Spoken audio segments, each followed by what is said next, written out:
Brazil, after working 40 years in the CTC, working much more in the industrial side.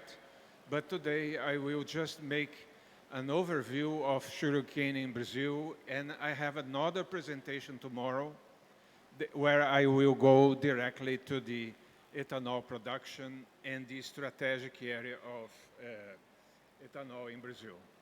You have here my email and my cell phone. Please send your questions to this, and I will be most happy to reply to you. Well, in Brazil, we have around 70,000 growers of sugarcane in the whole country. And these cane growers are responsible for 40% of the production in Brazil. We are producing around 600 million tons. So the cane growers, they are producing around 250 million tons of sugarcane per year. 60% is produced by the mills themselves. The average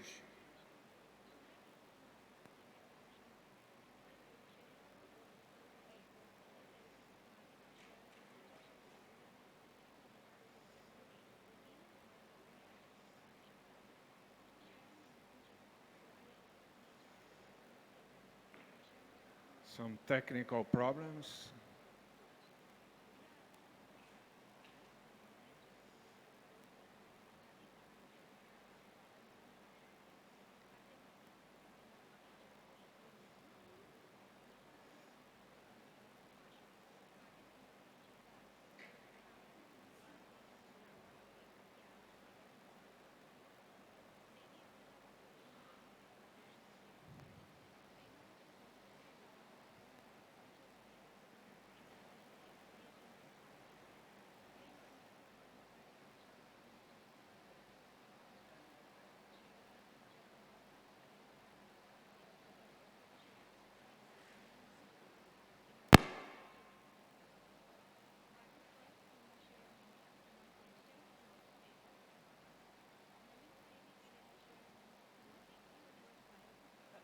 Finish, 10 minutes.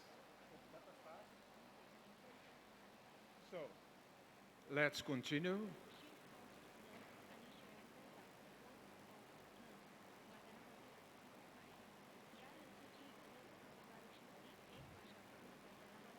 It's not running.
Okay, so next, please.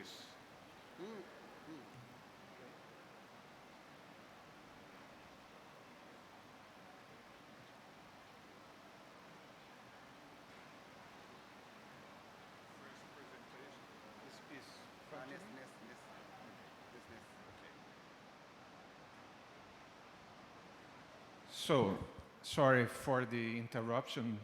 Let's hope it will function now. Okay, so we have this model of integrated production.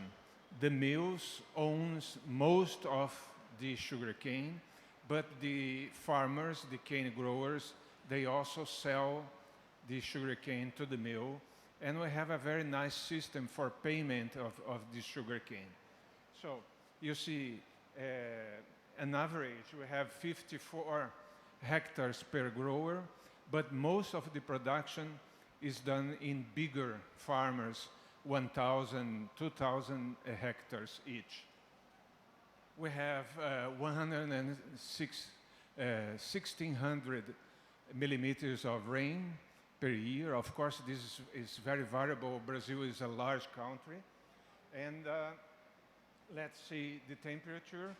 You see, this is typical for the region where I live, Piracicaba. You see a small variation in the temperature, the minimum and the maximum temperature. This is, let's say, the clouds. We have a period between, let's say, November to March with a lot of clouds. There is most of the raining in this period. And we have from May to September, let's say, clear sky, and most of the crop is done during this period. You see, this is very typical raining. We have raining just in the summer, and just a small amount of rain during the crop period between April and August. Sometimes we have a very dry season, and there will be almost no rain, so evapotranspiration is very big. We don't have almost no irrigation. Only 2% of the sugarcane is irrigated. 98% is fed by rain. This is humidity. You see that we have a very dry period during the crop season in the center south. This is irradiation. We have plenty of irradiation, even with the cloudy period of summer. We are producing for many years around 600 million tons. We are not growing so much. There is big expectations, like Rui-Li told you, about the RenovaBio program that can make, let's say, more sugarcane produced. We make this in between 8 and 9 million hectares. This is less than 1% of the total area available in Brazil. I will repeat, only 1% of the total area in Brazil. The mean productivity is around 80 tons per hectares. Actually, we are seeing the last years decreases in productivity due to mechanization, due to expansion of sugarcane to less adapted climates and soils. And we have also new problems with pests due to mechanization. The cost is quite close to the price of sugarcane. That means that some years when the prices for sugar or ethanol or electricity are very low, most of the growers make no money selling sugarcane. This is a very serious problem, but it is this system that we have where the who sells sugarcane receive part of the price of the production in the mills. These are the main regions in the state of São Paulo. Here you have the production in each region in São Paulo.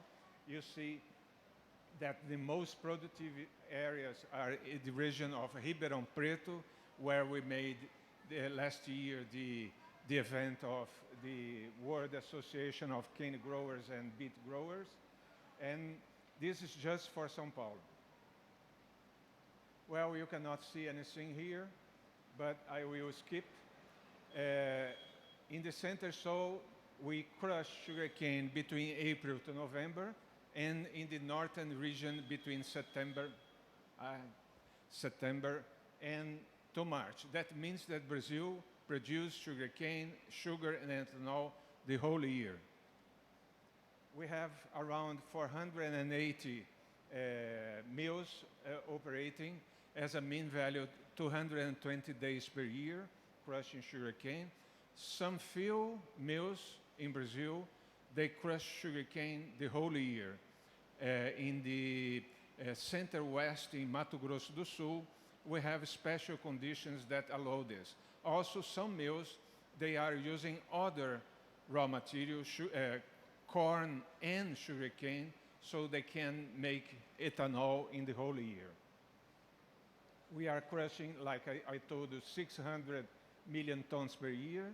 We are producing 31 million of sugar per year, plus 33 billion liters of ethanol.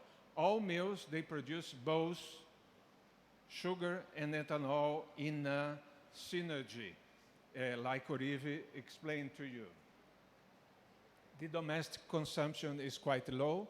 That means that most of the sugar is exported. I mentioned already that you see in line 22 that the prices for sugarcane are quite close to the cost. So that is one of the reasons of this is that the sugar prices are low and the prices for sugarcane depends on the sugar price. What is new?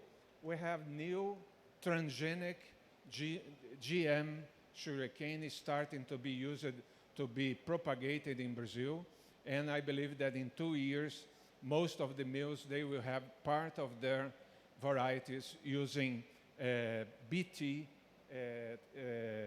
resistant to insects. It's a beautiful development, and CTC led this development in Brazil. We use minimum 4 vacuum crops per cycle. That means that the age of sugarcane is around 3.5 years. These are the main varieties. You are going to have this presentation. I don't have much time to comment, but we have some old varieties.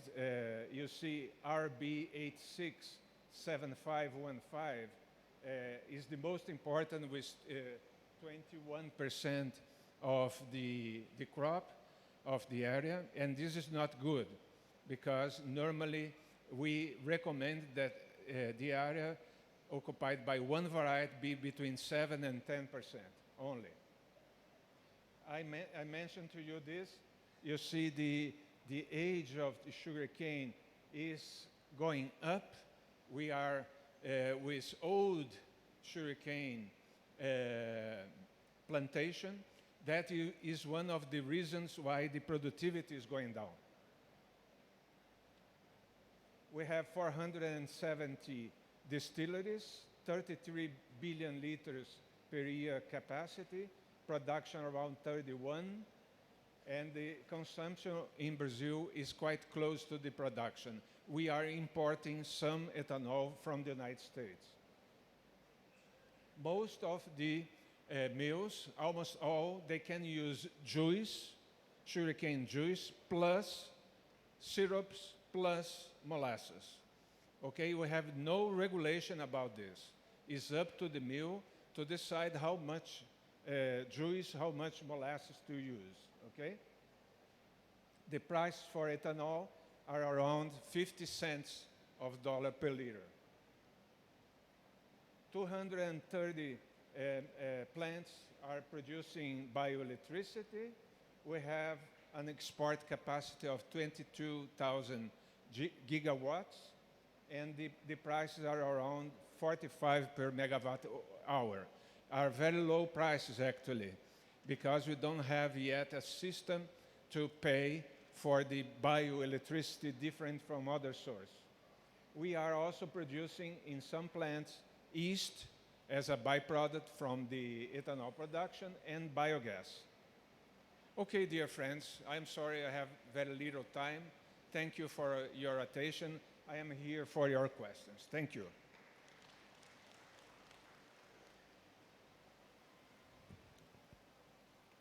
Thank you very much, sir. I will request Honorable Chairman, sir, to offer him a trophy as a token of love from VSI. Give him a big hand, please. Now, another speaker will be Dr. Salah Abou Elwafa. I will read his brief CV.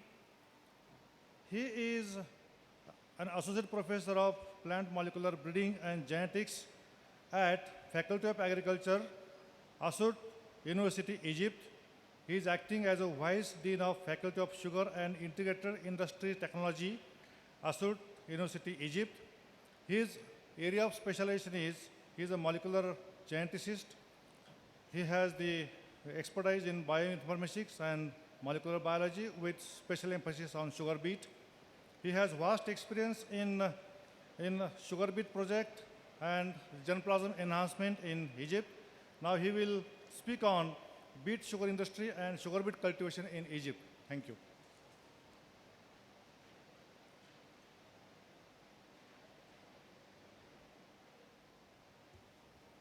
Okay, thank you for the introduction. I want to thank the BSI for this invitation to give a presentation here. So my presentation would be,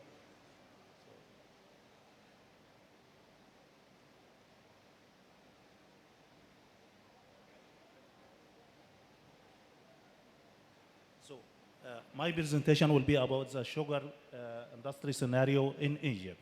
So in Egypt, we grow sugar beet since the 8th century. So since 710, we growing sugar beet. But the first sugar cane factory was established in 1818. So it's more than 200 years.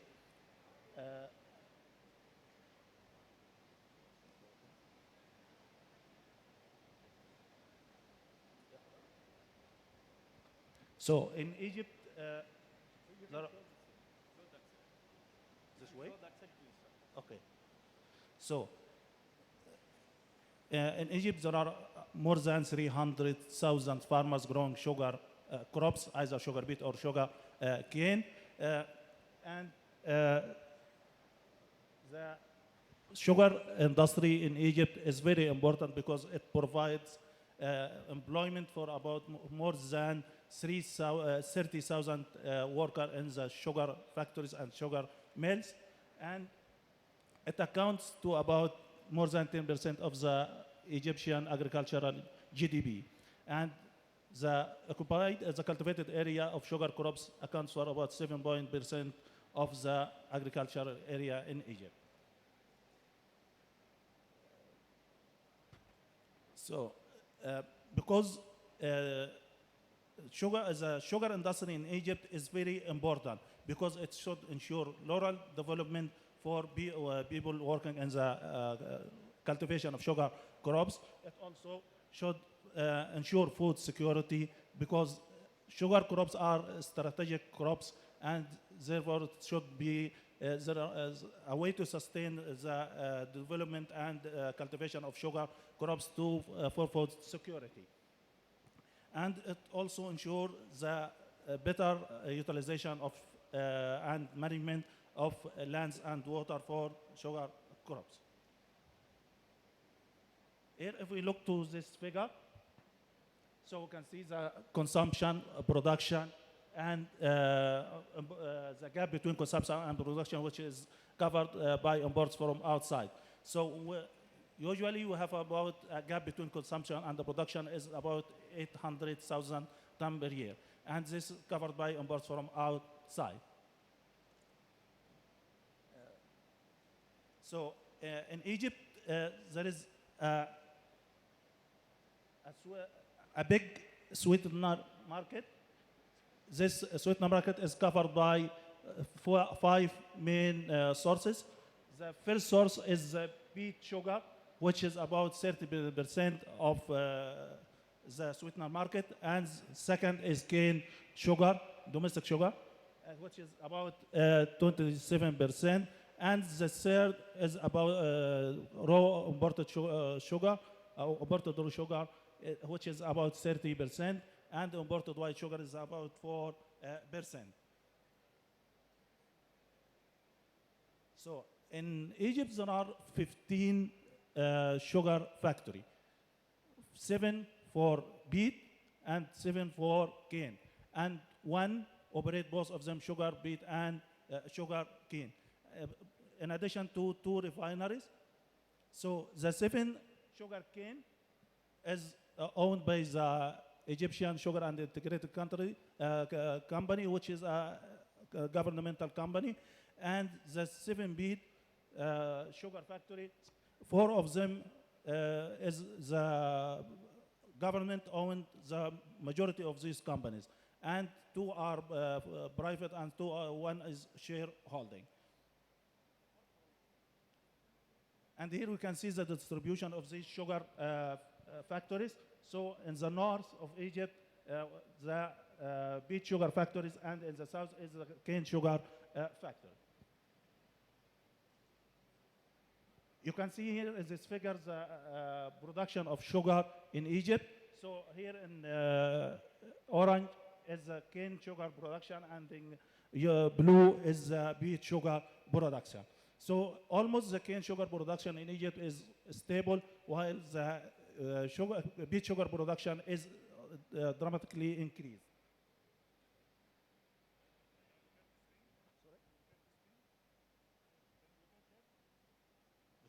No. So since 2009 started the privatization of sugar industry in Egypt. It started with the establishment of the first Nile Sugar Company, which is a beet sugar company with a capacity of 8,000 tons of beet per day, and it was increased in 2014 to 10,000 tons. And in 2013, started the second private beet sugar factory. It is owned by Savola Sugar Company, which is Saudi Arabia company, and with a capacity of 9,000 tons per day. In 2019, started the recent beet sugar factory Al Noran, which is a shareholding company with a capacity of 16,000 tons beet per day.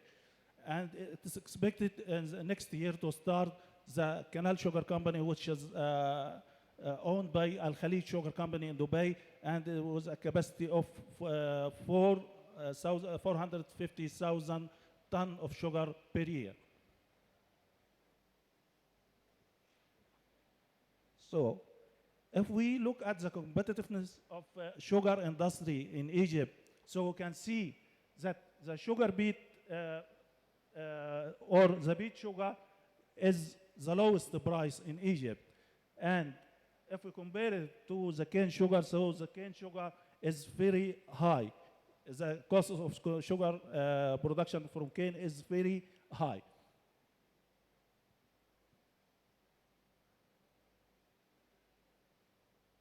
So, in Egypt, the consumption of sugar in general is very high, and this is due to the rapid growth of the population in Egypt and to the high consumption of sugar per capita. So if we look to the population, the growth of the population in Egypt, here it's very high, and also the consumption is high. Egypt is considered the highest country for sugar consumption per capita. So it's about 36 kilograms per year.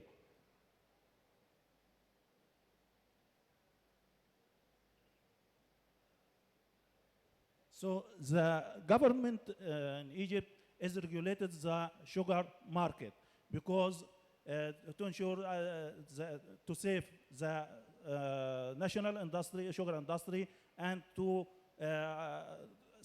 ensure affordable supply of sugar for consumers.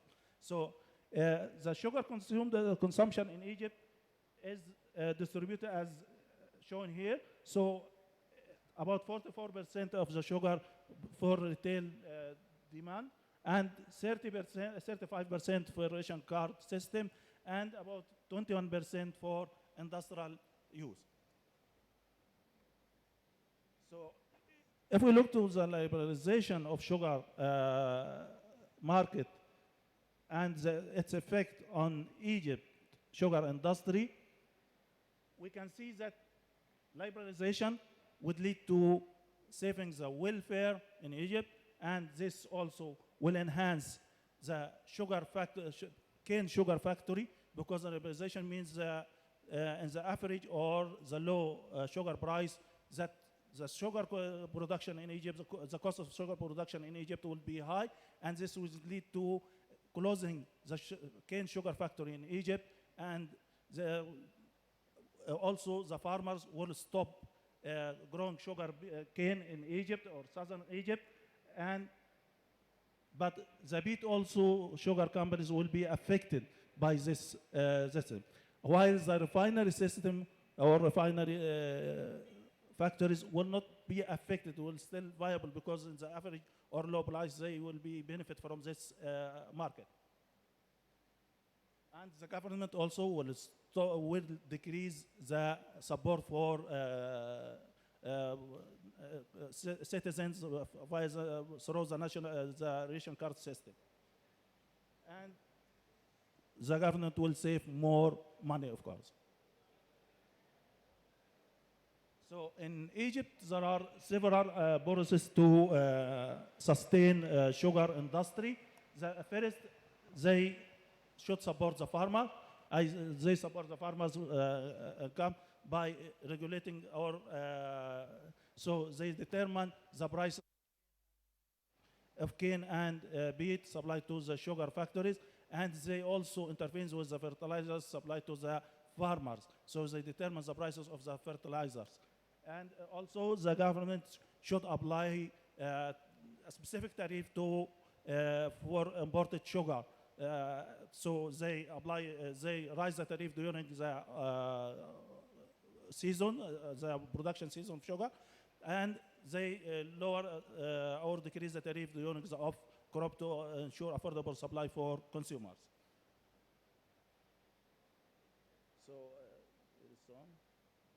So what the government can do to improve or to enhance or sustain sugar industry in Egypt is to improve the efficiency of the domestic sugar by lowering the required support for cane sugar production, and they should also introduce a quality based cane system to for buying sugar from farmers. So now in Egypt, the government or the cane sugar factories buy cane based on ton, not based on how much sucrose it have. So so they should to enhance the sugar industry and the efficiency of cane sugar factories. They should buy sugar from farmers based on the sugar content, and they should also set a program for modernization and the rationalization of sugar industry, because many factors in Egypt, or most of the factors in the cane sugar factors in Egypt, are very old. So they should modernize them.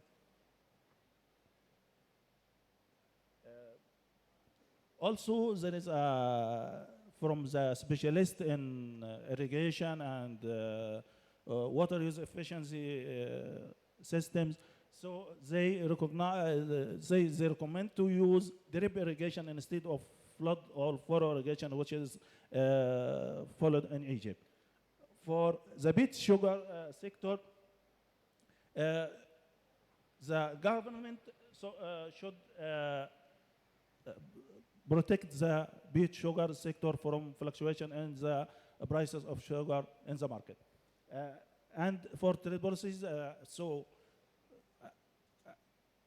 they recommended that the government should increase the tariff for imported sugar to sustain the sugar industry in Egypt.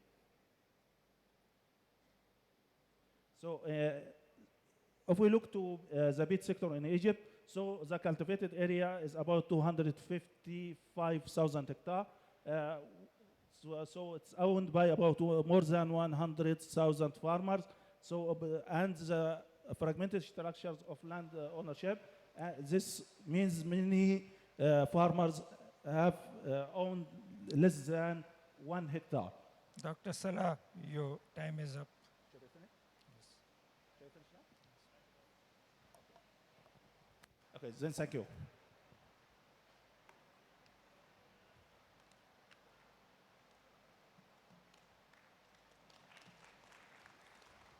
As the time is very short, I'm sorry to cut short your lecture. I'm thankful to Dr. Salah Elwafa for highlighting the sugar beet cultivation in Egypt. As a token of love from VSI, I request the chairman to offer him the trophy. Please give him a big hand. Now, next speaker of this plenary session is Mr. Lilik Koesmihartono Putra from Indonesia, who will talk on overview of sugar industry and sugar cultivation in Indonesia. I will brief his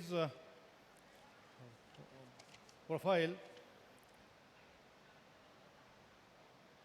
Mr. Lilik Putra is a director of Indonesian Sugar Research Institute, Indonesia. His area of specialization is plant pathologist, and he has vast research experience in plant protection research group. He headed the General Affairs and Human Resources Division. He is the head of the research division. His achievement is on development of detection methods of sugarcane diseases using molecular biology techniques, inventory and identification of plant parasitic nematodes on unirrigated sugarcane plantation in Indonesia, the safeguarding of Indonesian sugar production by implementing of integrated pest management. He has more than 17 publications in various international platforms, and the today's topic will be an overview on sugar industry and sugar cultivation in Indonesia.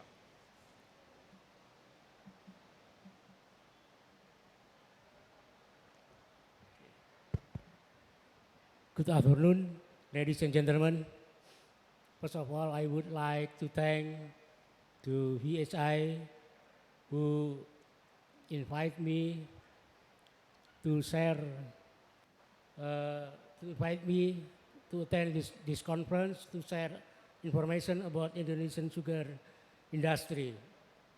In this session, I would like to deliver my talk entitled an overview of sugar industry and sugarcane cultivation in Indonesia.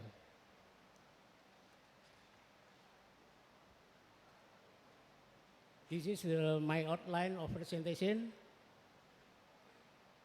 Now we move to overview of sugar industry. Sugar industry is one of the oldest industry in Indonesia, and most of sugar mills were established in Dutch colonization and has been operating for more than 100 years. And the industry still exists until now, and the technology that are used in sugar industry is generally lagging and overstaffing. Sugar is a strategic commodity and controlled by the government. The state maintain sugar price at a balanced level between consumer and producer. In Indonesia, there is a market separation between white sugar and refined sugar. White sugar, which is made from sugarcane, is produced to fulfill the direct consumption market, especially for household need, while refined sugar made from raw sugar is produced to meet the need of food and beverage industry. This policy is intended to protect farmers and sugar mills from imported sugar, which is much cheaper than local price. In 2019, Indonesia operated about 59 sugar mills, which is spread across Sumatra, Java, Sulawesi, and West Nusa Tenggara. The total capacity of sugar mills is around 280,000 ton cane per day, and sugar mill with the largest capacity is PT Gunung Madu Plantation. Several sugar mills which were established during Dutch era have been revitalized and increased their milling capacity. And during last 10 years, there are 8 new sugar mills have been built with milling capacity at least 6,000 ton per day. About 60% of sugar cane as raw material of sugar mills come from smallholder. And in Java, sugarcane area of smallholders reach about 88%. This is the map of sugar mills distribution in Indonesia. You can see from the map, there are 11 sugar mills in Sumatra and 42 sugar mills in Java Island and 4 sugar mills in Sulawesi Island and 1 sugar mill in West Nusa Tenggara province. In Indonesia, there is 2 types of ownership of sugar mills company, namely state-owned company and private company. 43 sugar mills are owned by government and 16 sugar mills are private. This table shows you that the total sugarcane area and the production and productivity of white sugar in Indonesia. It can be seen from the table that in Indonesia, sugarcane area and sugar production tend to decrease, while sugar productivity is relatively stable. The total sugarcane area in 2090 is about 111,000 hectares. This graph tells you that East Java and Lampung province are the main contributor of sugar production in Indonesia, with contribution about 80% of national production.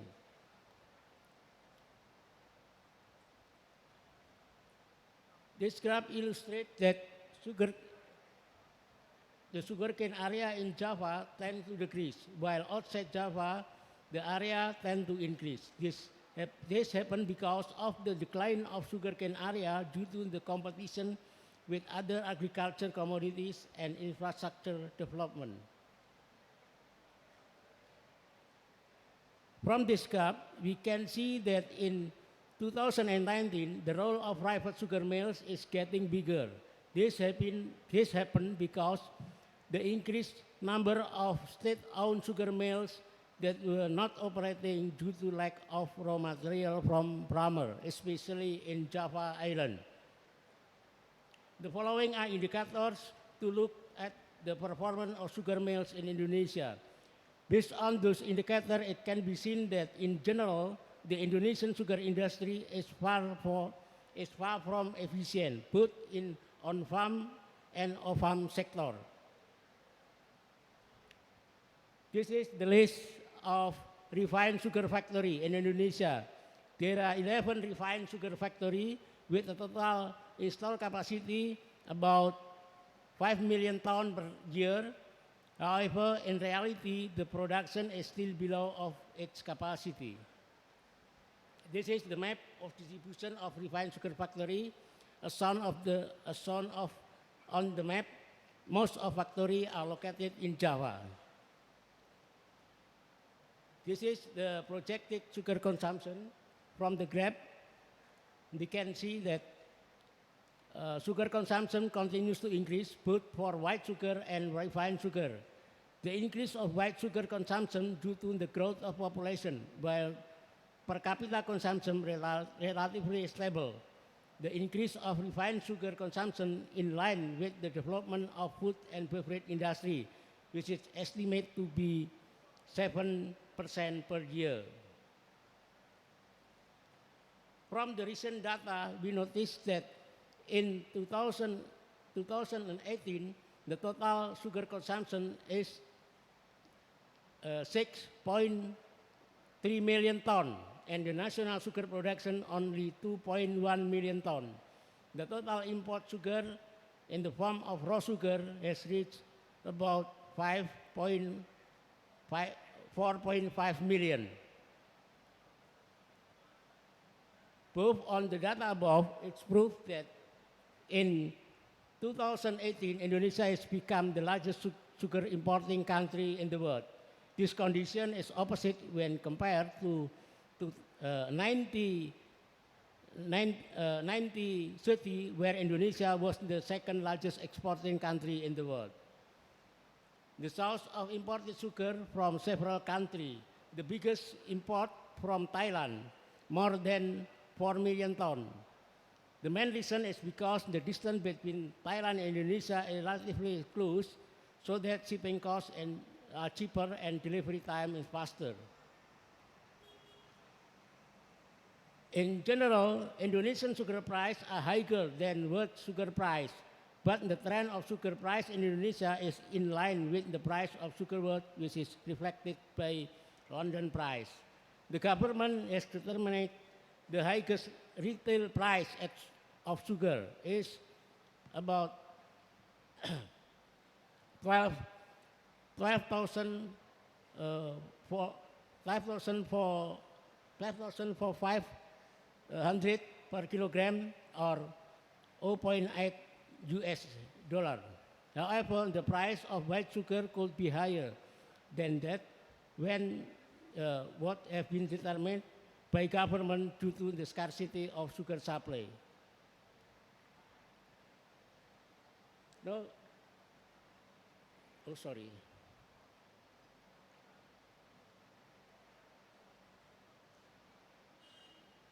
So we move to the sugarcane area.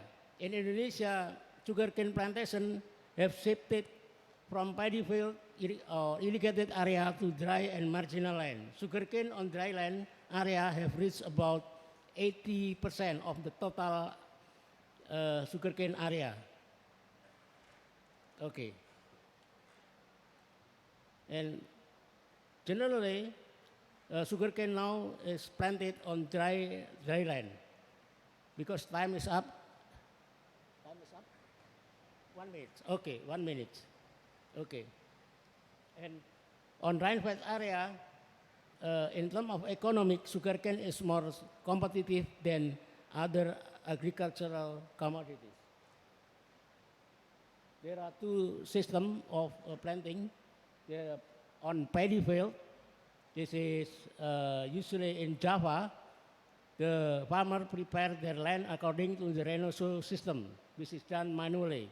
And meanwhile, in rainfed area, land preparation is carried out mechanically using tractor. And then for seed clean, there are two planting time. We call pattern A, usually implemented on irrigated area. This is usually done in May until July. And pattern B usually applied in rainfed area with no irrigation and usually planted during September until November. This is some sugarcane variety that is planted by the farmer in Indonesia. This is the potential productivity of some sugarcane variety in Indonesia. This is the fertilization. The standard fertilization is about 150 kilogram nitrogen and then 105 kilogram of P2O5 and 150 kilogram P2O. The fertilization usually applied using manually or using mechanization. This is the major pest and disease in Indonesia. The major pest is top borer and stem borer, and then the major disease is smut and sugarcane streak mosaic virus. For harvesting, sugarcane is harvested in May until October. Sugarcane harvesting in Java is generally done manually, while outside Java is done by semi-mechanization or full mechanization.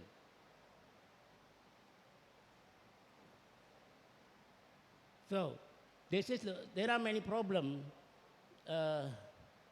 sugar industry in Indonesia. In on-farm sector, we have the problem that sugar and cane productivity of farmer is still low, under 75 ton cane per hectare, and rendement or sugar yield is below 8%. Not all sugar mills determine sugar yield in a transparent manner, causing distrust of sugarcane farmer. The arrangement of variety is not yet in accordance with the condition of agroclimate. Mr. Lilik, your time is up. Time is up. Okay. Thank you. Sorry. Thank you very much. Thank you, Mr. Lilik Putra, for giving detailed overview of the sugar industry and sugarcane cultivation in Indonesia. I will request Honorable Chairman Sir to offer him the token of love from VSI. Now, please give him a big hand for detailed information from Indonesia. Now, another speaker of this plenary session is Mr. Terence Uygongco from Philippines, who will discuss the status of sugar industry in the Philippines. A brief information about Mr. Terence Uygongco is, he is the president of Capiz Sugar Sector, Central, the part of the LA Philippines. He also currently works at Philippines foremost milling corporation as vice president for trade and feeds. His area of specialization is sugar industry for close to 25 years and has been part of Philustech for the last 22 years. He has vast experience as a past chairman of the Philippine Sugar Technologies Association of the Philippines, twice in a year, 2000 and 2014.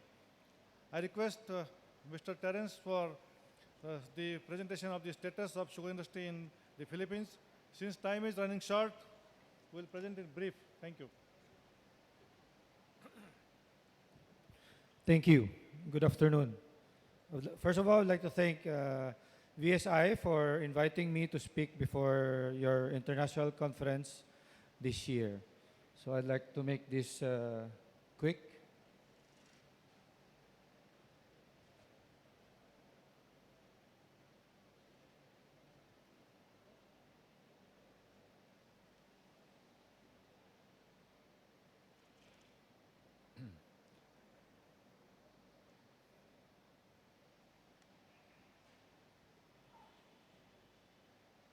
So this is the contents of my presentation.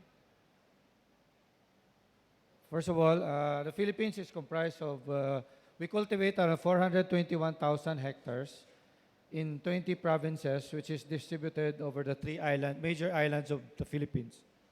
Majority of the sugarcane farms are in the Visayas area, which comprises 65% of the country. The area devoted to cane fluctuates from 395 to 423,000 hectares, with a base of around 400,000 hectares over the last 10 years. The farm size are distributed, and majority of the farms are maintained below 5 hectares. 10 hectares and below comprise close to 80% of the farmers. So these are small farmers that cultivate very small land holdings. The sugar mills have capacities ranging from 500 tons to 18,000 tons and refineries of 5,000 to 25,000 bags per day. We have different kinds of entities that comprise the sugar industry in the Philippines, and some of these are the sugar technologies, which do the research, the Philsurin, which does the intensive breeding and research of the industry. We also have the Millers Association and some social industry that helps the farmers. Philsurin was a private entity that we have established by the industry for the industry. Started in 1995, and we contribute around 2 pesos per bag of sugar produced every year. So all those who produce sugar from sugarcane in the Philippines has to pay for the funds or the financing of this institute. We also have created our Mill District Development Council. This is an entity which supervises the mill production in per area. So they would know what is needed by the area or the mill district in terms of breeding, mechanization, or seminars. So industry performance, we produce roughly 25 to 28 million metric tons of sugarcane in a year, which produce around 2.5 to 2 million metric tons of sugar. Half of that sugar from raw is converted into refined, and farm yields is quite low as compared to the other speakers. Our yield is around below 60 tons per hectare. Yield of per bag of sugar per ton cane also is hovering around 1.7 to 1.8. So for every ton of sugar cane that you bring to the mill, it will produce around 1.8 to 2 bags of sugar of 50 kilo bag per ton. Overall productivity in terms of 50 kilo bag per hectare is around 100 bags of sugar per hectare of sugarcane. So the demand, supply and demand, our consumption is around 2.5 million metric tons, while we produce around 2 to 2.4 million metric tons. So the balance is imported mainly from Thailand. It's the same with refined sugar. A portion of that cannot be supplied by the industry is being imported. We do export because of our commitment to the U.S. quota, and this is roughly only around 135 to 180,000 tons per year. We produce two kinds of sugar in the Philippines, what we call the raw sugar, and two kinds of white sugar, the Butler's grade and the standard grade. For ethanol, we also produce two kinds, the bioethanol and the fuel ethanol. So these are the kinds of sugar, and what we produce is the brown sugar and the granulated sugar, where there are sugar mills that produce special raw sugar or a variant of the raw sugar which is whiter in color. In the Philippines, we have what we call a sharing system. So the farmers brings the cane to the mill and they get 70% of that production based on sugar content. So this is being done on a weekly basis, and we issue this kind of certificate to them that they can sell regularly also. So this is unique in the sense that farmers have representative in the mill, so that sugar content on a per truck basis is being noted and calculated. And this is the same with our byproduct as of molasses also. So this is the flow of our Kedan system. So the farmers bring the sugar cane to the mill processes it, issues the Kedan.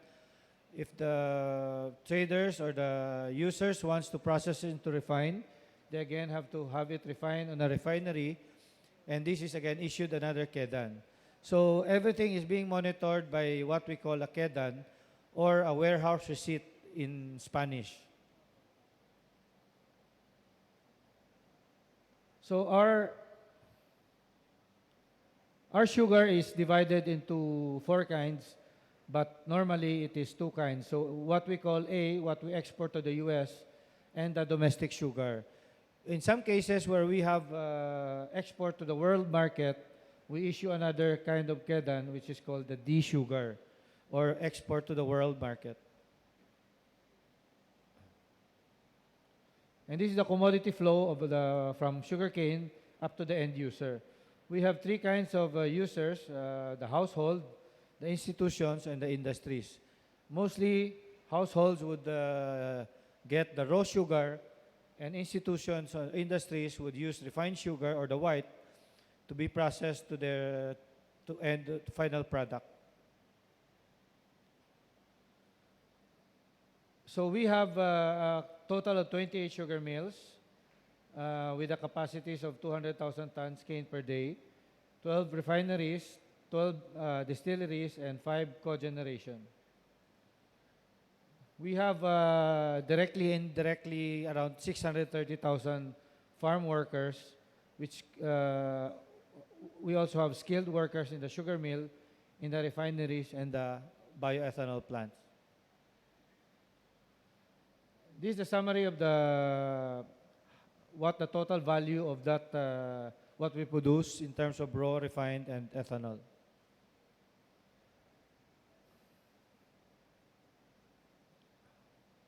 So investments over the last 5 years, because of new laws that the sugar industries has levied, we have diversified into bioethanol and cogeneration. So the industry has lobbied that gasoline fuel cars are mandated to put 10% of its fuel by bioethanol. And one unique of that policy that we have is that we have this pricing model, which is very profitable or very conducive to investment in fuel ethanol. In the Philippines, fuel ethanol it would range around 50 to 55 pesos or around $1 per liter, as compared to duties paid importation from Brazil to around 30 pesos per liter. So that is a very good incentive for local industry, the local sugarcane industry, to invest in distilleries because of that. Recent challenges is that we push for the government to invest in the sugarcane industry by about 2 billion pesos a year. So we get this through the following allocation. But unfortunately, the government, in our government now, they also want to liberalize the industry, meaning that there will be no more caps on the number of tons that the industry or the country can take in. And this is something that the industry is slowly monitoring, because we cannot compete in terms of futures price of sugar. I don't think that anybody here would be able to compete at the very low price of around 10 to 12 cents per pound. So that is something that the industry is very particular about. We are also looking at cane purchase system, of which the mills will benefit 100% of its investment. Currently, the sharing system penalizes us because only 70% or only 30% goes to the mills. So that's it, and thank you for listening.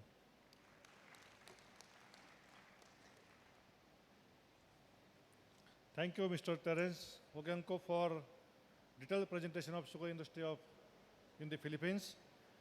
As a token of love from VSI, I request Honorable Chairman to offer him the memento. Please give him a big hand for detailed information from Philippines. Now, next speaker for this plenary session is Mr. Adhikari Keerthipala from Sri Lanka, who will present the scenario of sugar industry in Sri Lanka. His brief information is that he is the research officer and head of the Agriculture Economics Extension and Training Division of SRI Director and Chief Executive Officer in Sri Lanka. His area of specialization is agriculture economics, formulation of sugar sector privacy policy and development plan for Sri Lanka, consultant economist for environmental impact assessment studies in Sri Lanka. He has vast experience of 33 years in research and management, including International Irrigation Management Institute and SRI, consultant editor for the Economic Review Journal, and a member of Economic Review Advisory Board and Sugarcane Research Institute. He has grabbed so many awards at the national and international level for scientific publications. He has so far published 45 international journals, papers in the international journal, and he will speak on sugar scenario in Sri Lanka. Thank you.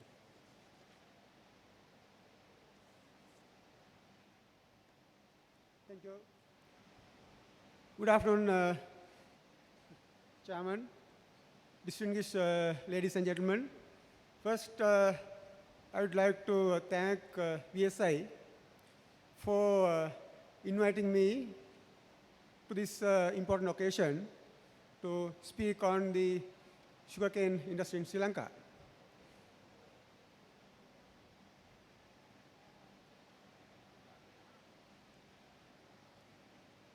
Before I going to speak on the present status, let me briefly outline the some information on sugarcane growing areas and their climatic conditions. Sri Lanka is, as you know, very small country. It's about 64,000 square kilometers. So is the sugar industry. We are growing the sugarcane mainly in the dry part of the country.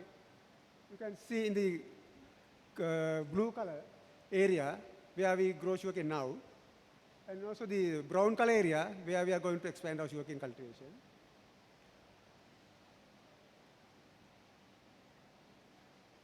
Climate in sugarcane growing areas, we are receiving it's about more than 1,000 millimeters of rainfall annually, and also the number of rain days is also more than 100. And the temperature, the variation over the months is not so high, but there is some variation between the maximum and minimum day and night temperature. The rainfall, the most distinguished feature is the bimodal pattern. Mainly the monsoonal periods we are getting a lot of rain, and the other months we are getting very low rainfall, especially the March, April, and then October, November, December are the major rain seasons. Temperature is not much vary, but the lowest temperature is about 24, 25, and the maximum is about 34, 35, nearly 10 centigrade difference. Before I speak on the present status, let me briefly outline the salient features of the sugarcane industry, especially the restructuring of the industry. The industry was started by the government during early 60s. To undertake the sugar industry development, government established the organization called Sri Lanka Sugar Corporation in 1957, and then 1960 and 1961, 2 mills were started by the government at one at the eastern province, which is Finguerut, and another one also Kantale, is also eastern province. And then actually all those sugarcane areas under those mills were large-scale states. And then 1956, so 1986, the government under public-private participation, they established another mill in what's called Pellata, under the in the same year, 1956, another mill was established at Sevaragala, same area. So totally, by early 80s, we had 4 sugar mills.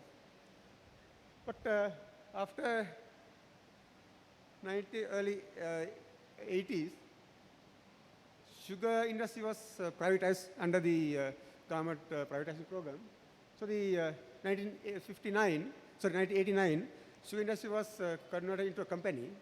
And then in 1991, the 3 sugar industries were formed. And then in 1993, 2 sugar industries, Kantale and Finguerut, were sold to private sector. And then they were failure. And then 1997, those 2 mills reacquired by the government. And then in 2002, the 2 mills, 700 and Pellat, were sold by the government to private sector. The mill, which was taken by the government in 1997, was restructured again in 2007 with the private sector. And also, in 2011, the 2 mills sold to private sector, 7 were reacquired by the government because of their management failure. And also in 2012, the government formed Sri Lanka Sugar Company Limited to undertake the management of all these 7 mills. Then in 2015, the 1 mill which was kept closed for nearly 20 years was restructured with the investment from private sector, MG Sugar Sri Lanka Private Limited, to start its operations in 2015. And then at the same time, in 2013, government formed a separate ministry for the sugar industry development, but in 2015, it was abolished. So in addition, 2016, a new mill was established by the private sector. It's a very small mill, but still the commercial operations have not yet been started. To speak on the present status, presently we are having 3 operating sugar mills with a capacity of 6,550 TCD, and the total molasses processing capacity is 230 tons of molasses per day, and total cane area is about nearly 18,000 hectares, and then we have nearly 16,000 cane growers, smallholders, and the holding size is very small. It's rain-fed, under rain-fed 1.75 hectares, under irrigation 1 hectare. There are outgrowers who cultivate sugarcane on their own. The farm size is varied. Last year, the cane production was nearly 720,000 tons, and cane yield was very low, so 57,000 tons per hectare. The sugar production last year was 51,000 tons, which is nearly 7% of requirement. And our main crushing seasons are dry period, February, March, and the May, September. The average length of the crushing season is 200 days. Sugar recovery average 7.5, very low. And the cost of production is very high, nearly 0.7 US dollars per ton, per kg. And ethanol production is last year nearly 13 billion liters. And total available capacity is 7,750, which has the potential of crushing nearly 1.6 billion tons of cane for producing nearly 140,000 tons of sugar annually. Our per capita consumption is nearly 32 kilos per head per year. And total requirement is 700,000 tons annually. So we are importing nearly 650,000 tons, spending nearly 250 million US dollars, which is very, very significant amount in terms of impact on the national balance of payment. In addition, we are importing a lot of ethanol for the local requirement. To show some of the points on the growth of the industry, is up to during the 80s, sugar production, sugar cane area, similarly sugar cane production, sugar production, and increase. But sugar cane yield is more or less stagnating between 55 and 60. Similarly, the sugar recovery also very low. It's about between 7 and 8.5. Sugar yield also is about 4.5 to 5 tons per hectare. Main issues are the low level of productivity and high cost of production. Mainly because main limitation is water and also the management. the sugar industries and the farmers, the adoption of these new technologies is very poor. And also the sugar recovery rate was low. Even though we are giving high sugar varieties, sugar recovery is low because mainly the cane quality is poor, and also the mills are very old. Sugar processing efficiency is very low. So the productivity levels, the very low productivity, cane yield, sugar recovery, and sugar yield. The costs also very high, cane cultivation. It's nearly, our cane price is nearly 5,000 tons, 5,000 rupees, Sri Lankan rupees per kg. But the unit cost is more than 3,000 rupees per ton. We have a very severe shortage of labor for sugarcane industry. So during March, April, and September, October, there is a shortage of labor. And also there are pests and diseases, especially sugarcane woolly aphids, pests, and then smart disease, and also the sugarcane white leg disease. Okay. Then farmers are shifting from sugarcane to other crops, and also the cane payment is not based on cane quality. And also there are issues on the sugar price. The sugar industries are facing difficulties during price drops in the local market. And also the sugar processing efficiencies are very low due to the old sugar mills and also the low level of capacity utilization. And we are producing only sugar and ethanol. Diversification is very low. And R&D, so main thrust areas of sugarcane variety development, new varieties, better utilization of land and water resources, and then development of soil management practices, then control of pests, diseases, and weeds by using especially the biological methods, and then development farm machinery for the smallholders, and then improving processing efficiencies and diversifying products, sugarcane and sugar-based products, and also the dissemination of knowledge to farmers and development of small-scale sugar industries. So for that, we are conducting main research programs, crop improvement, crop resource management, crop nutrition, crop protection, mechanization, and processing development. So we have developed better varieties. We have introduced nearly 23 varieties. Our industry was started with Indian varieties CO527 and CO75. Now we have replaced those varieties with new varieties. And also we have introduced a new planting method, then the rapid propagation methods, then soil fertility management methods, pest and disease management, the machinery, irrigation water management, the raccoon management, the sugarcane-based farming systems. So our targets for the next by the 2025 to achieve the 50% of the requirement, and by the year 2030 to become self-sufficient sugar. Thank you very much.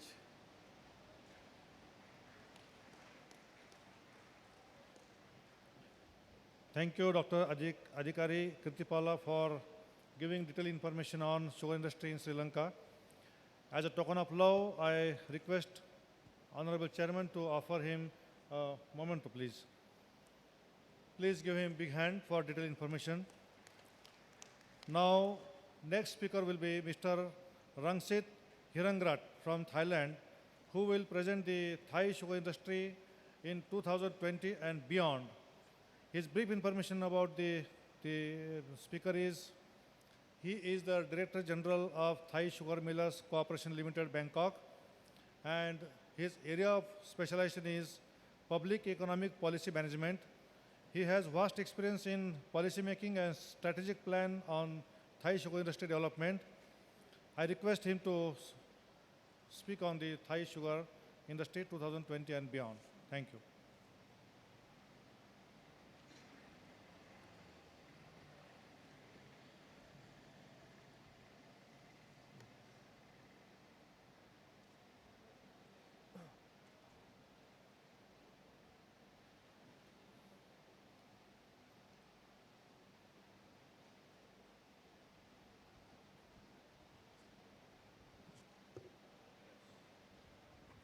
Well, first of all, I would like to extend my thanks to VSI for inviting me to be part of this conference.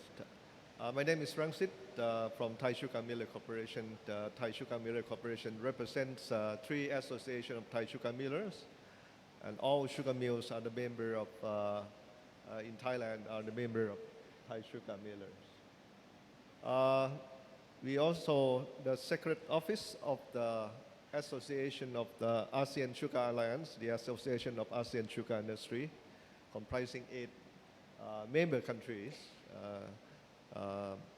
in ASEAN region. ASEAN is one of the region that has the fast growing economy. Yeah.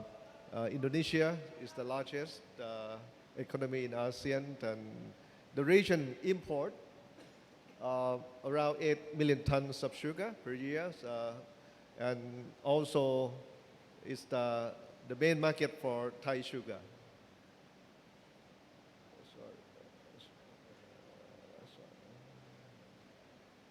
Oh, sorry.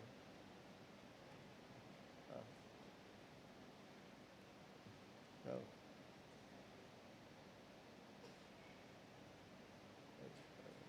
Okay. Sorry.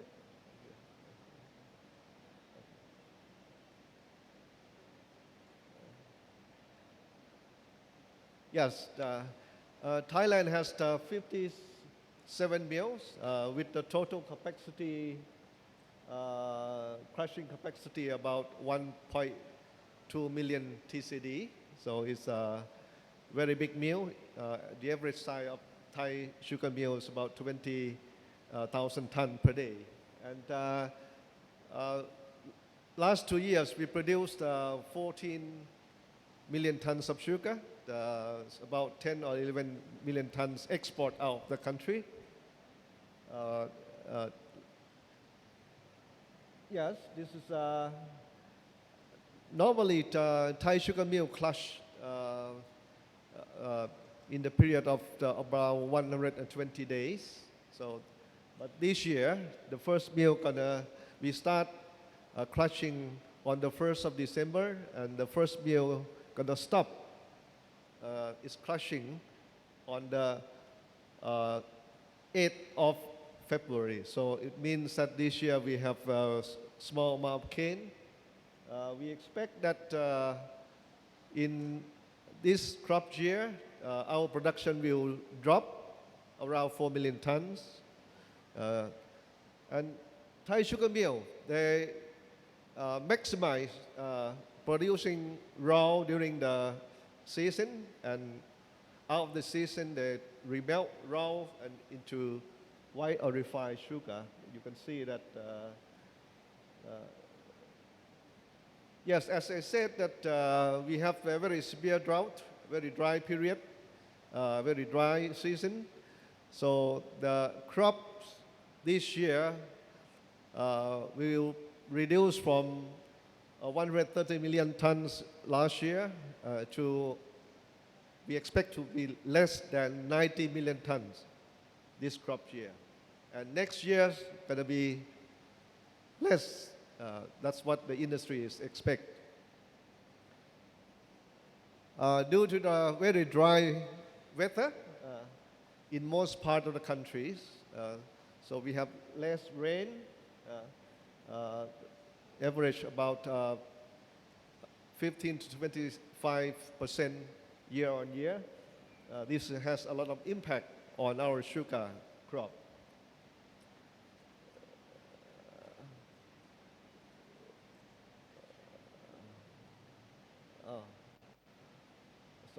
Sorry. Can I start again?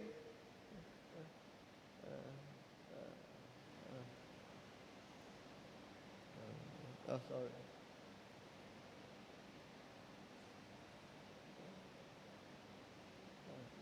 Okay. Look at the picture of Mekong River. You see the water is dried up because a lot of dam in the upper part of the Mekong River. So the level of the Mekong River reached the lowest in 60 years. So also the tributaries along the river, in particular in the northeastern part of Thailand. So it's very bad year for the country along the Mekong River. And Thai sugar cane has to compete with other kind of crops. The areas of the sugar cane is about 8% of the total agricultural land. And sometimes the farmers switch from cane to cassava. And during the past 2 years, the cassava price is better than sugar cane. So some farmer already switched to the cassava. And this year, the government put a very tough policy on green cane harvest. So a lot of people, in particular in the community, local community, they're concerned about air pollution. And some say that burning cane, smoke of the cane flew over Bangkok city. You see that the picture of Bangkok. But in fact, it's because of pollution. But sugarcane was blamed by the people. And it means that Thailand need to move up to the mechanization. And this year, the government target that we have to reduce burn cane no more than 50%. So the grower got fined 30 baht per ton for every ton of cane they deliver to the sugar mill. And the mills also get fined 12 baht per ton of every burn cane above 50% of the total cane crush in this season. And now we have the 1,800 cane harvester, which can harvest about 30 million tons. So we need more, 4,000 tons more. That's a big investment. And as Thailand has the lowest birth rate in Asia after Japan, so we lack of labor. So most of the laborers in agriculture in the farms, they are migrant laborers from neighboring countries. So Thailand has shortage of labor. You see that in the year 2036, Thailand will have the same number of population. So that means that our people getting old, we becoming the aging society. Thailand has just reformed the sugar policy since January 2018. We still keep the revenue sharing system. The revenue from molasses and sugar and ethanol and byproduct is not included in the revenue sharing system. We abolish the quota, so every mill can sell any amount of sugar in the local market. We have no control of sugar price by the government. So the government has the big vision that in the next 10 years that Thailand is going to move up to focus on bioeconomy. So using agricultural product to add more value. As Thailand is the main agricultural country, we export a lot of agricultural crop products to the world market. In Thailand, most of the sugar mills have cogenerations. So they produce electricity for their own use as well as export the excess to the national grid. In terms of ethanol, we have the 26 distilleries, 11 facilities produce ethanol from molasses and sugarcane juice, one from sugarcane juice as feedstock. Okay. And we produce ethanol. Last year is about 1.6 billion liters of the total for the whole year. Compare to Brazil, you produce 33 billion liters per year. And in Thailand, we have the different type of gasohol. Gasohols is the gasoline mixed with ethanol. We have E10, E10 91 octane, E10 95 octane. Also, we have E20, E85. No mandate, no blending mandate in Thailand. So it's subject to the favor of the consumer. The gasohol, E10 is the main consumption. The government is planning to abolish E10 in very near future. And if it's abolished, so the consumption will boost up around 30 to 40% of the total consumption. You see that last year we consumed 4.5 million liters per day. So the problem for us is how to boost the consumption in the countries. If we can boost up to 10 million liters per day, it means that we don't have enough molasses as feedstock. So some we have to need more sugarcane diverted into ethanol. Last year we also used 300,000 tons for ethanol production.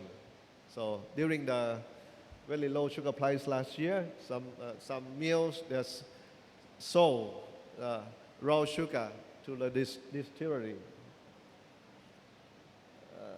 Most of the passenger car in Thailand can consume at least E10 or E20. So we hope that the amount of consumption will boost up to 5 to 6 million liters per day by the next 2 years. And yes, Thailand production decreased by 30%, the lowest in the past 9 years. This is crop year. And next, and we see that we're going to take more years to come up to the record level 2 or 3 years ago. So it means that Thailand crop will be less than 10 million tons. So we consume 3 million tons locally, the rest we export out. And diversification is very important for the industry as it adds more revenue to the industry. The revenues from diversification is about 20%. And bioeconomy is also the long-term vision of the country. And expansion of new capacity.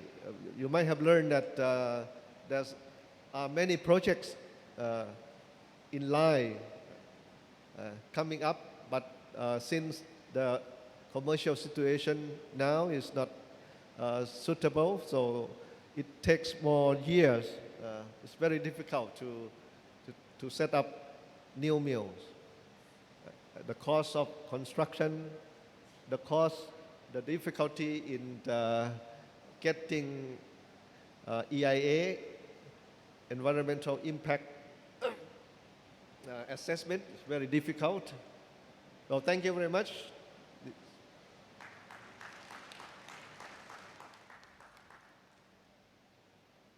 Thank you, Mr. Rangsit Hingergut, for giving the detailed information on sugar industry beyond 2020 in Thailand.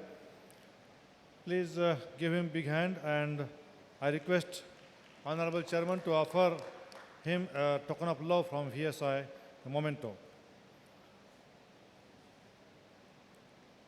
Now, next speaker of this session is Mr. Vivek M. Pitti, who is the president of Indian Sugar Mills Association, is called ISMA, New Delhi, who is also a chairman of Indian Sugar Exim Corporation Limited. He has vast experience as a member of Committee for Revitalization of Sugar Industry and as a member of Development Council for Sugar Industry, both committees constituted by the Government of India. He has grabbed the award from the Industry Excellence Award by the Sugar Technologies Association of India, and his topic will be the sugar industry scenario in India. Thank you.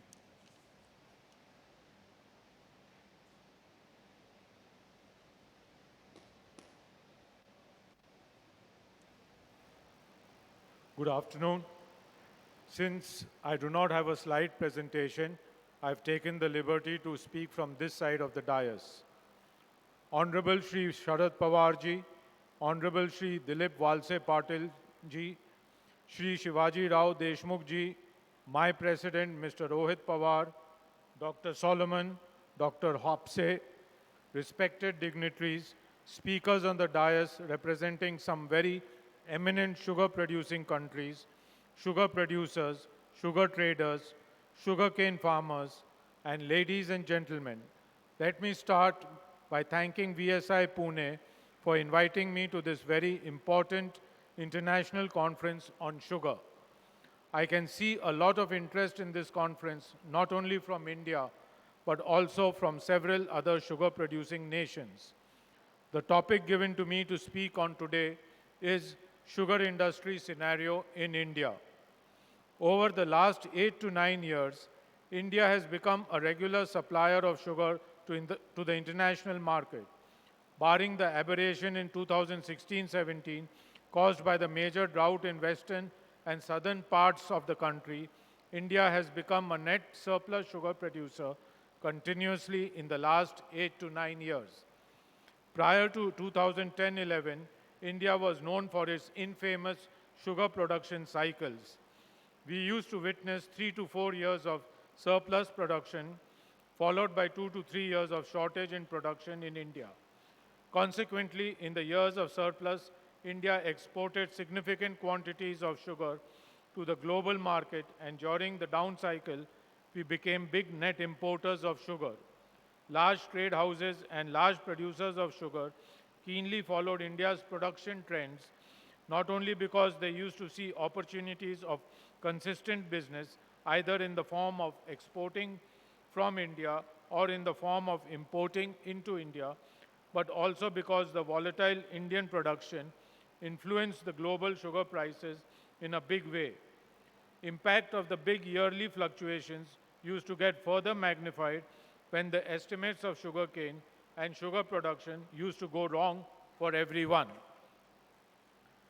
Now, after the experience of the last 8 to 10 years, I can comfortably say that not only have the major fluctuations in sugarcane and sugar production between years minimized, but the estimation of sugarcane and sugar production has also improved and been fairly accurate. ISMA, as an apex body of the private and public sector sugar companies in India, was the pioneer in India to undertake satellite imaging of the sugarcane acreage across the country.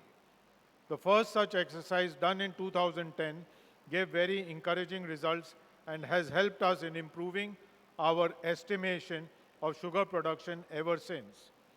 I will not deny that there have been differences between our estimates and the final production figures of sugar, but in most of the years, the variance or the difference is relatively small and has not given any big surprises to the sugar producers. traders, or policy makers. ISMA's preliminary estimate for sugar production in season 2019-20 is at 26 million tons. However, the sugar production is expected to increase significantly in season 2020-21 due to good monsoons in 2019, resulting in expected higher area of sugarcane plantation, especially in the states of Maharashtra, Karnataka, and Tamil Nadu. That said, we may proceed to examine the reasons due to which we have not seen major fluctuations in the year-to-year sugar production, and consequentially, why we have also not seen the infamous sugar production cycle reappearing in the last 8 to 9 years. The first reason, which most of us are aware of, is the fact that returns from sugarcane are substantially higher as compared to the returns farmers get from any other competing crops across the country. The recent increase in sugarcane yields per hectare, owing to the cultivation of better and high-yielding sugarcane varieties, has resulted in further increase in remuneration from sugarcane to the farmers. Secondly, a sugarcane farmer has an assured buyer in the form of sugar mills. As per law, a sugar mill cannot refuse to crush sugarcane which is offered to it, even if the sugar prices are not viable or even if the sugar mill is burdened with too much of sugar inventory. This provides the farmers the certainty that all the sugar cane that they produce will find a market and a buyer. Thirdly, even though the government fixes prices for 23 crops, including sugarcane, it is only the sugarcane farmer who gets that assured price so fixed by the government. This is not the case for other crops like wheat, paddy, coarse grains, pulses, etc., as those farmers have to find a buyer or have to sell their crops in the mandi. Most of these farmers do not get the assured price so fixed by the government for the respective crops. Fourthly, sugarcane is a very hardy crop. Even with some variation in weather, rainfall, water availability, etc., yield of sugarcane does not get impacted so much as compared to that of other crops. The above four reasons, namely higher returns, assured buyer, assured price, and hardy crop, which can withstand the vagaries of nature, have cumulatively attracted the farmers to sugarcane, although even if their cane price payments are delayed. Consequentially, India continues to grow more sugarcane and produce more sugar, as a result of which we do not witness the infamous sugar production cycle in India anymore. India should no longer be looked upon as an on and off exporter of sugar. We believe that India is now a structural surplus sugar producer and a structural net exporter of sugar. Therefore, we need to find ways to consume some of the surplus sugarcane and or sugar in alternate uses and thereby control the sugar surplus. The most important step in this direction has been the ethanol blending with petrol program in India. Even though the program was formally launched in 2002 and was augmented in 2007, the ethanol production and supplies have seen a big jump only in the last few years. There has been tremendous support from Government of India to increase ethanol production in the country. Several policies have been framed in the recent past to make ethanol production attractive, including offering fixed remunerative prices and providing an assured market for all the ethanol that is produced. In the last couple of years, the government has taken two very important policy decisions to encourage production of ethanol. The first has been to give interest subsidy on the loans to increase ethanol production capacities. And the second is to permit the use of various feedstocks like B-heavy molasses, sugarcane juice, food grains, etc. for ethanol production, thereby encouraging diversion of some sugar into ethanol, and ethanol produced from such sugar-rich feedstocks is given higher prices as compared to ethanol produced from the conventional feedstock, that is C-heavy molasses. These initiatives have resulted in attracting significant investment in the ethanol sector. Last year was the first season where we could successfully divert some of the surplus sugar into ethanol. This season, the quantum of diversion will be higher, and we expect that around 800,000 tons less of sugar will be produced because of diversion of B-heavy molasses and sugarcane juice away from sugar into ethanol. It is also pertinent to note that this steep increase in the sugar production of India has not been contributed to increase in the sugarcane acreage, but is in fact primarily due to higher yields per hectare and higher sugar recoveries achieved because of cultivation of better sugarcane varieties. Therefore, from an average annual production of 26 to 27 million tons few years back, we are now looking at an average annual sugar production of 32 to 33 million tons. Recently, a lot has been discussed about the support from the Government of India to the sugar sector and whether these initiatives are as per the norms of the WTO. As a sugar producer, I wish to state that there are already several preferential trade agreements and preferential rates of import duties which have been extended bilaterally or regionally. This has allowed preferential movement of sugar between countries or within regions, thereby restricting movement of sugar from other countries, especially which are new export players in the international market. I do not wish to specifically name any country or region, but this is exactly what we found in the last few years when India wanted to export sugar. Secondly, we all need to be less emotional and be more practical when we read WTO rules. Most of us would be aware that there are provisions in the WTO rules which permits countries to extend subsidies for exports of agricultural products and also to provide domestic support to their producers. We feel that the Government of India has been very careful and has done its due diligence while supporting the sugarcane farmers and the sugar exports from India so that the same are within the permissible rules of WTO. On behalf of the sugar industry, I would like to extend a warm welcome to all my international colleagues who have come to visit India, as well as to my friends in the sugar industry from India, and last but not the least, the sugarcane farmers. Let me assure you that the sugar industry will continue to extend its wholehearted support to the farmers to the best of its ability in the future also. Jai Hind. Thank you.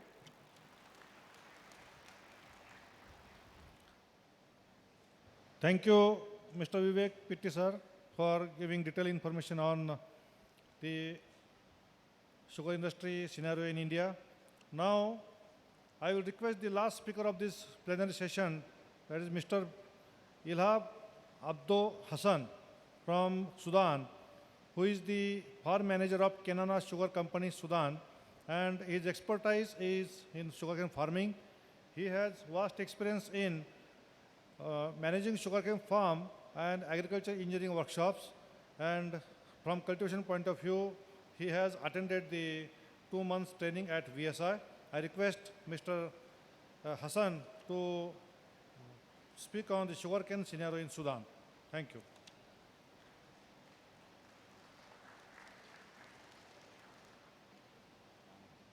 Thank you, Dr. Hapase, my teacher. Thank you. Hello, everyone. Good afternoon.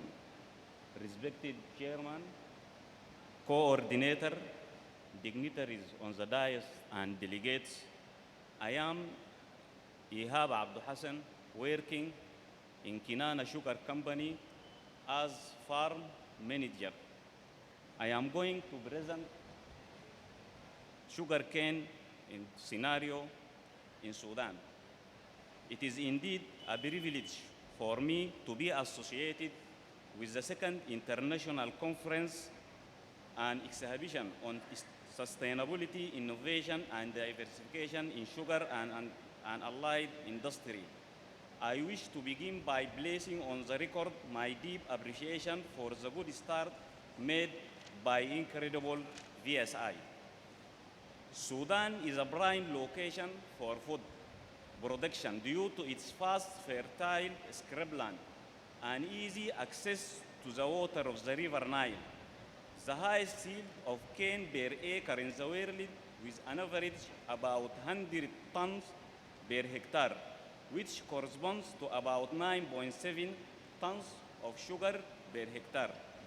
Sugar is grown mainly in the central and eastern Sudan, having abundant flat and sufficient irrigation water. Sudan has a strategic location on the Red Sea between Europe and Asia. This positioned Sudan at the center of international markets. It is also the recipient of ships crossing into the Red Sea through Suez Canal. In 2007, Sudan was the third largest sugar producer in Africa, with an estimated production of 800,000 tons.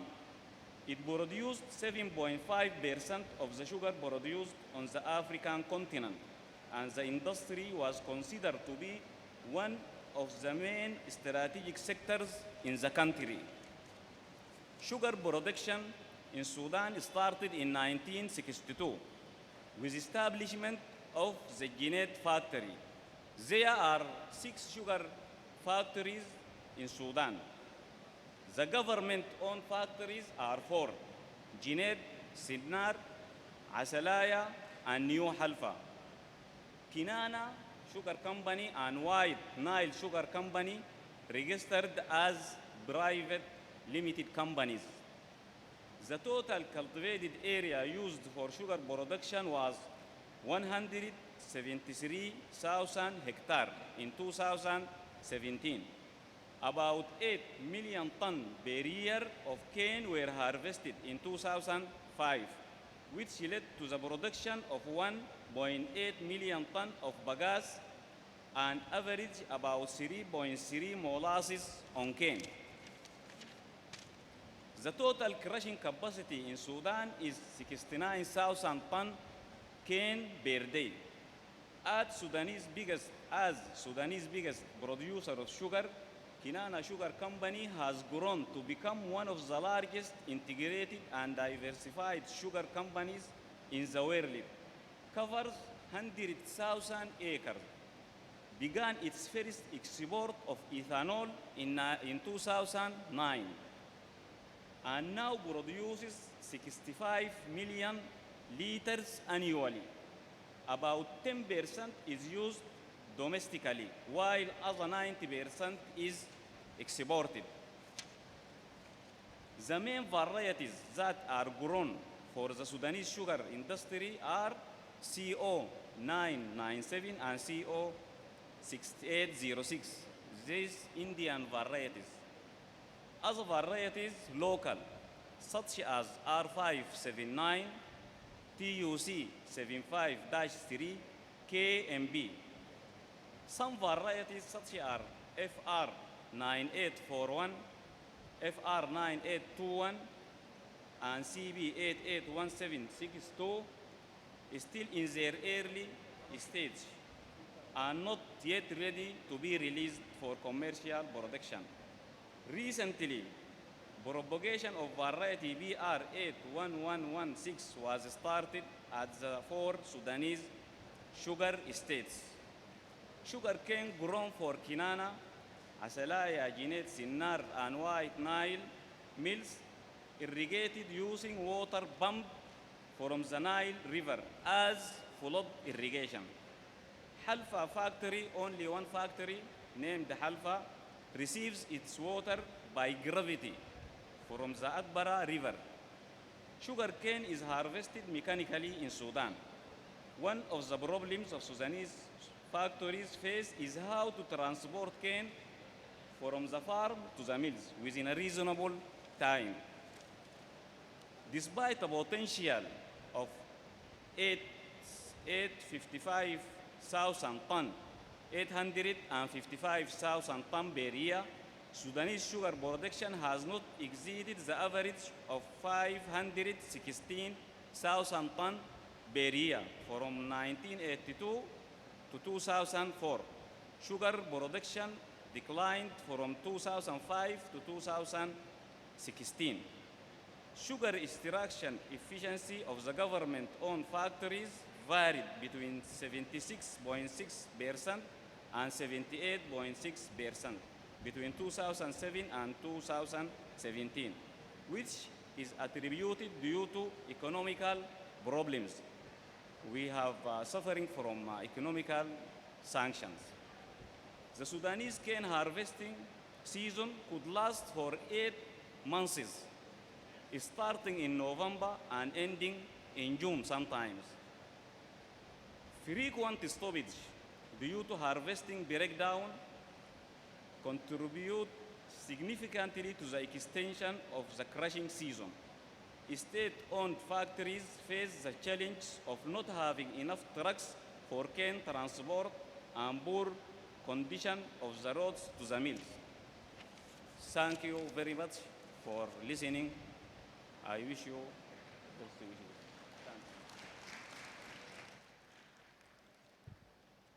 Thank you, Mr. Ilav Hassan, for the detailed information on Kenana Sugar Company about the sugarcane farming. As a token of love from VSI, I will request Honorable Chairman of the session to offer him the memento. Please give him a big hand. I will request the Honorable Chairman of the session to brief the and have the concluding remarks. Thank you.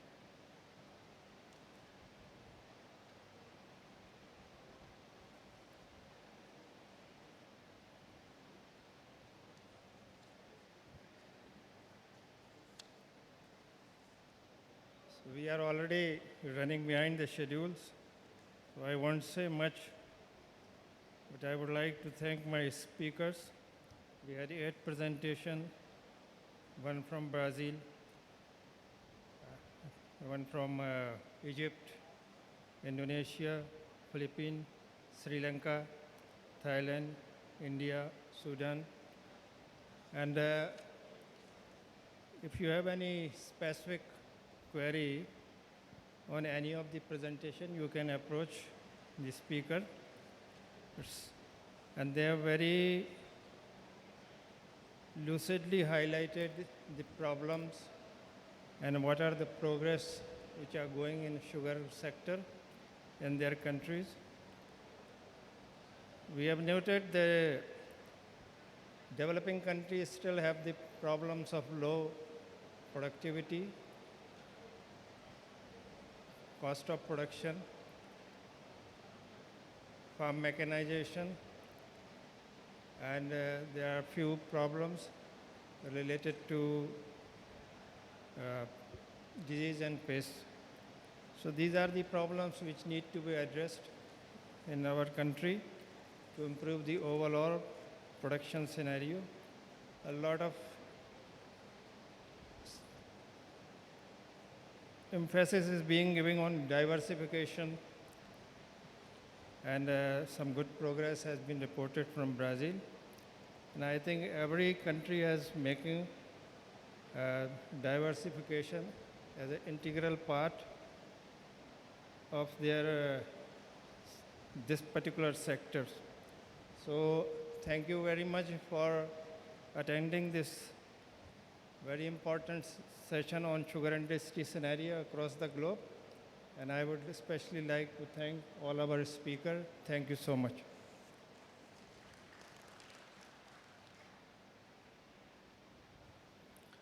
Thank you, Chairman, sir. As a token of love from VSI, I will request Honorable Director General of this institute, Mr. Shivajirao Deshmukh, to offer him a token of love from VSI.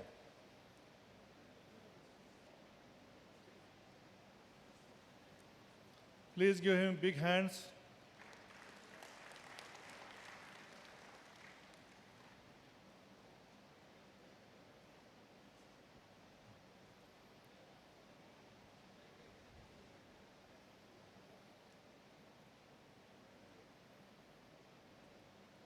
After this,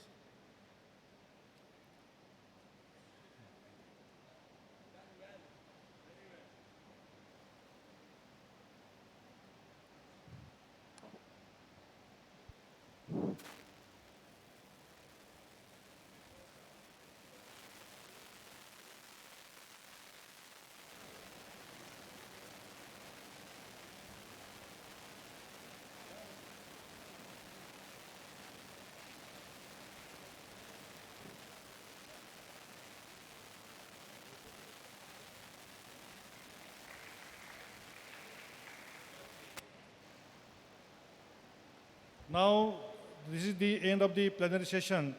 After this plenary session, there will be a tea break, and after tea break, there will be two different sessions. One session on technology provider session will be held in auditorium of the main building, and agriculture session 1 on sugarcane improvement through